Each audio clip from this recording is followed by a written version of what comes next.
ఢిల్లీలో బ్రేకింగ్ చూస్తున్నాం. ఢిల్లీ ప్రభుత్వ ఫీడ్బ్యాక్ యూనిట్లో అవకతవకలు జరిగాయన్న ఆరోపణలపై ఢిల్లీ మాజీ ముఖ్యమంత్రి మనీష్ సిసోడియాపై సెంట్రల్ బ్యూరో ఆఫ్ ఇన్వెస్టిగేషన్ గురువారం తాజా కేసు నమోదు చేసింది.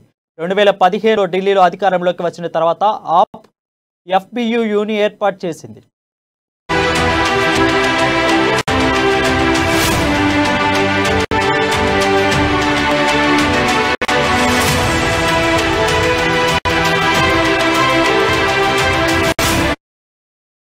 ఫీడ్బ్యాక్ యూనిట్ను చట్టవిరుద్ధంగా సృష్టించడం, పనిచేయడం వల్ల ప్రభుత్వ ఖజానాకు సుమారు 36 లక్షల వరకు నష్టం వాటిల్లిందని సిబిఐ పేర్కొంది. మనీష్ సిసోడియాతో సహా మొత్తం 7గురిపై సిబిఐ కేసు నమోదు ఫైల్ చేసింది.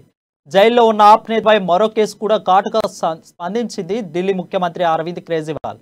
ఈ చర్య దేశానికి విరాచకమని అభివర్ణించారు.